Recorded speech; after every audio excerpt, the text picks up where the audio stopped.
नमस्कार मेरे बहुत बहुत प्यारे मित्रों। आज हम लोग फैमिली कोर्ट यानी परिवार अदालत आज हम लोग चर्चा कर रहे हैं। इसके आगे हम लोग लोक अदालत, ठीक, लोक अदालत, मोबाइल अदालत और भी जो छोटे छोटे अदालत यानी कि जो बहुत ही महत्वपूर्ण कार्य करते हैं। कैसे करते हैं? क्योंकि जो जितने भी उच्च न्यायालय, उच्चतम न्यायालय, अधीनस्थ न्यायालय, सत्र न्यायालय हैं, इन पे इतने अधिक मामले हो गए, इतने ज़्यादा जिम्मेदारियां हो गई, इतने ज़्यादा केसेस हो गए हैं कि इनका निपटारा करने में वो और भी परेशानी का सामना करना पड़े। परेशानी का मतलब ये होता है कि न्याय समय से नहीं मिल रहा है।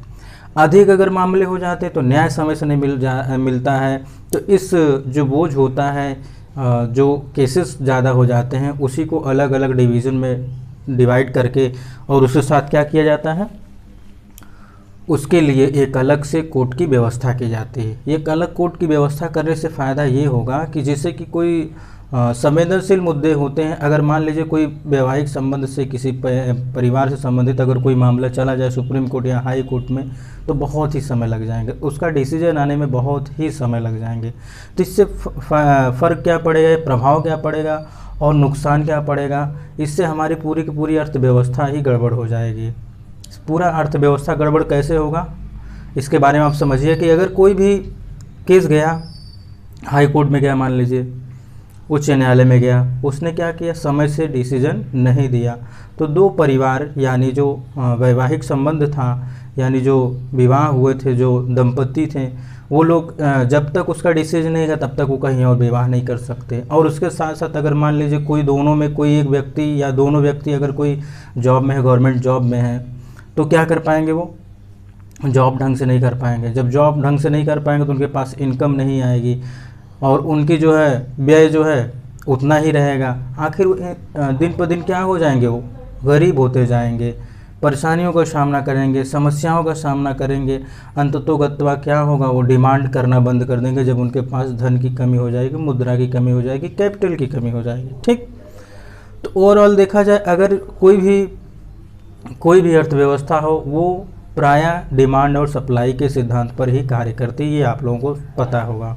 ठीक, कोई भी अर्थव्यवस्था डिमांड सप्लाई के ही द्वारा होती है, ये चलती है। अगर इतना डिमांड हो ना सप्लाई हो तो वो अर्थव्यवस्था आगे बढ़ ही नहीं सकती है, वो यथावत बनी रहेगी। हो सकता है वो और निम्न स्तर पे चली जाए। यदि डिमांड अधिक है, सप्लाई भी अधिक है, तो सीधी जाहिर सी बात है क्या होगा, वो अर्थव्यवस्था विकास की गति को पकड़ेगा और तीव्र गति से आगे बढ़ेगा।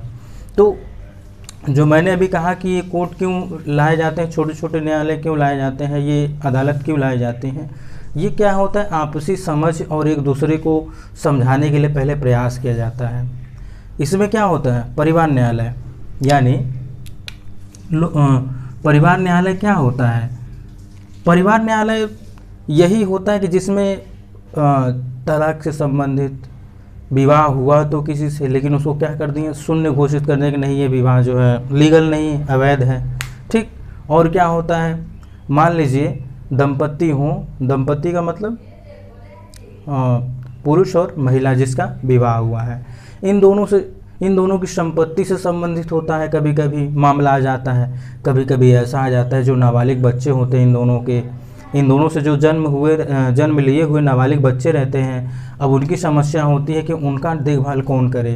ठीक, इसके साथ साथ कभी कभी ऐसा होता है कि जो महिलाएं होती हैं वो रोज़गार में नहीं रहती हैं, वो डिपेंडेंट रहती हैं किसके ऊपर, अपने हस्बैंड के ऊपर। जब वो तलाक दे देता है तब उसका भत्ता, पेंशन या फिर उसका गुजारा कैसे होगा, इससे संबंधित। ठीक, कहा जाए तो ये पूरा का पूरा समझ लीजिए केवल परिवार से ही संबंधित है। परिवार में जितनी समस्याएं आती हैं एक कपल के बीच में, न कि सभी के जोड़े के बीच में, वो सारी की सारी समस्याओं के ये निदान करता है। ठीक, और एक और बात, इसकी चुनौती जो होती है, परिवार न्यायालय के कोई डिसीजन आ गया, आप उसके चुनौती कहाँ कर सकते हैं, उच्च न्यायालय में कर सकते हैं। ये बात जरूर आप ध्यान दीजिएगा। यानी कि आप अपील कहाँ जाके कर सकते हैं, उच्च न्यायालय में। लेकिन कहाँ पे, अब आप यूपी में हैं तो आप यूपी के ही उच्च न्यायालय में करेंगे, अगर आप एमपी में हैं तो एमपी के उच्च न्यायालय में करेंगे। यानी जिस स्टेट में आप हैं उस स्टेट के क्या करेंगे, आप हाई कोर्ट में जा कर के अपील करेंगे। ठीक, अपील करेंगे। चलिए हम लोग समझते हैं। परिवार न्यायालय अधिनियम 1984 के अंतर्गत राज्यों में परिवारों का क्या किया गया है, परिवार न्यायालयों का गठन किया गया है। अब आप ये समझिएगा किसके तहत किया गया है, आप इसको भी याद रखिएगा, परिवार न्यायालय अधिनियम 1984 के तहत परिवार न्यायालय का गठन किया गया। ठीक, ऐसे न्यायालय, देखिए प्रोविज़न यानी कि क्या है, एक शर्त रखी गई है, क्या है कि ये उच्च न्यायालय की सलाह पर, ठीक, उच्च न्यायालय की सलाह पर 10 लाख से अधिक आबादी वाले शहरों में ही इसका स्थापना किया जा सकता है। ठीक, कहाँ किया जाएगा, ऐसा नहीं कि जो 10 लाख से कम हो, 10 लाख से क्या हो, अधिक हो, 10 लाख से अधिक हो, तथा और क्या शर्त है, शर्त ये है कि उच्च न्यायालय यानी संबंधित उच्च न्यायालय से क्या लेना पड़ेगा, सलाह लेना पड़ेगा, तभी जाके ये कर सकते हैं। ठीक, आप इसको फिर से समझिएगा, परिवार न्यायालय अधिनियम 1984 के तहत इसका गठन किया गया है और उच्च न्यायालय की सलाह पर प्रत्येक शहर यानी जो शहर 10 लाख से अधिक की आबादी का है उसी में ही इसका क्या किया जा सकता है, गठन किया जा सकता है, लेकिन उच्च न्यायालय की सलाह पर।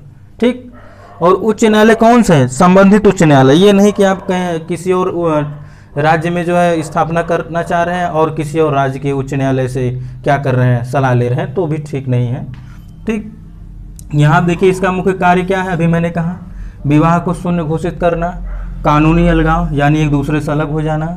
ठीक, और क्या, पति पत्नी के संबंध में मामले, नाबालिग बच्चों के संरक्षण, गुजारे भत्ते, ठीक, और तलाक यानी डिवोर्स। क्या है ये, शून्य घोषित करना कि विवाह तो हुआ लेकिन कहा जाए एक पक्ष वाले या फिर लड़के वाले या लड़की वाले क्या कहें कि नहीं ये विवाह सही तरीके से नहीं हुआ है, या फिर उसको हम लीगली एक्सेप्ट नहीं करते तो उसे क्या कर देते हैं वो लोग, शून्य घोषित कर देते हैं कि नहीं ये तो सही नहीं है। ठीक, क्या है, एक प्रकार से कहा जाए अवैध घोषित कर देते हैं। ठीक, और कानूनी अलगाव मतलब एक दूसरे से क्या हो जाते हैं, अलग हो जाते हैं कानून के माध्यम से। ठीक, और क्या होता है, ये दोनों का संपत्ति जो होती है इससे संबंधित कभी कभी मामले आ जाते हैं। कैसे कैसे, मान लीजिए पति के पास बहुत ज़्यादा संपत्ति है और ये एक दूसरे से अलग रह रहे हैं, वो पत्नी कहे कि नहीं मुझे इसमें से आधा चाहिए, तो ये है वो है, तो कानूनी रूप से एक दूसरे के क्या हो जाते हैं, वो शत्रु हो जाते हैं, चाहते हैं कि वो हमें इतना हमें मिले, वो कहेगा हमें मिले, और जिसकी संपत्ति रही वो सोचेगा कि न देना पड़े। तो ऐसे मामलों का जो है, ऐसे मामलों का सुनवाई कौन करेगा, परिवार न्यायालय करेगा। ठीक, नाबालिग बच्चों का संरक्षण, इसका मतलब ये होता है कि बच्चे बालिग नहीं हुए हैं, अभी 18 साल के नहीं हुए हैं, तो अब ये समस्या आ पड़ती है कि आखिर उनका संरक्षण, उनकी देखभाल करेगा कौन, उनकी संरक्षण उनकी देखभाल करेगा कौन। तो इस स्थिति में क्या किया जाता है, परिवार न्यायालय इस पर डिसीजन देती है, सुनवाई करती है। ठीक, गुजारे भत्ते, मान लीजिए पति या तो उसी के ऊपर पत्नी के ऊपर क्या हो, निर्भर हो, उसकी मतलब उसके सोर्स ऑफ इनकम नहीं हो, पत्नी ही गवर्नमेंट जॉब में हो, तो यदि वो इसको तलाक दे देती है अपने पति को, तो आखिर वो उसका गुजारा भत्ता यानी कि वो जिएगा कैसे, खाएगा पिएगा कैसे। तो इसलिए उसको क्या किया जाएगा, मैक्सिमम में ऐसे हालात नहीं आते, मैक्सिमम महिलाओं को ही गुजारे भत्ते मिलते हैं। तो ये क्या होगा, गुजारे भत्ते का भी ये क्या करेगा, ये सुनवाई करेगा। ठीक, इसके कार्य क्या है, ये इसका भी सुनवाई करेगा। और इसके साथ साथ इतना सुनवाई कर लिया, यदि आप संतुष्ट नहीं हैं, यदि आप संतुष्ट नहीं हैं, चाहे आप पति की तरफ से हो चाहे पत्नी की तरफ से, यदि आप स्वयं पति हो या आप स्वयं पत्नी हो, तो आप क्या कर सकते हैं, उस संबंधित जिस राज्य में आप हैं उस संबंधित उच्च न्यायालय में चुनौती दे सकते हैं कि मैं इस डिसीजन से संतुष्ट नहीं हूँ, सेटिस्फाई नहीं हूँ। ठीक, परिवार न्यायालय एक बार फिर से हम लोग हल्का से रिवीजन कर लेते हैं जल्दी से। परिवार न्यायालय अधिनियम 1984 के तहत इसका गठन किया गया है। 10 लाख से अधिक आबादी वाले राज्यों में इसकी क्या की जाएगी, स्थापना की जाएगी, लेकिन शर्त है, लेकिन संबंधित राज्य के उच्च न्यायालय से सलाह लेने के बाद। इसके कार्य क्या है, विवाह को जो शून्य घोषित कर देता है उस पर सुनवाई करना, कानूनी अलगाव पे सुनवाई करना, तलाक पे, पति पत्नी संबंधी संपत्ति पर, नाबालिग बच्चों के संरक्षण पर और गुजारे भत्ते पर। ठीक, और क्या है, इसकी जो सुनवाई हो जाएगी, अगर आप उससे संतुष्ट नहीं हैं तो क्या कर सकते हैं, आप डायरेक्ट उच्च न्यायालय में जा कर के चुनौती दे सकते हैं। ठीक, मित्रों आज के लिए बस इतना ही। हम लोग नेक्स्ट बात करेंगे लोक अदालत, मोबाइल अदालत, इसके साथ साथ अनुसूचित बैंक, गैर अनुसूचित बैंक। ये सारी जो गैर अनुसूचित अनुसूचित बैंक का जो टर्मिनोलॉजी होता है ये समझ में नहीं आता है। आप प्रायः समाचार पत्रों में पढ़ते होंगे, न्यूज़ में देखते होंगे। ठीक, तो मित्रों आज के लिए बस इतना ही। हम लोग मिलते हैं नेक्स्ट वीडियो में नए टॉपिक के साथ। तब तक के लिए नमस्कार।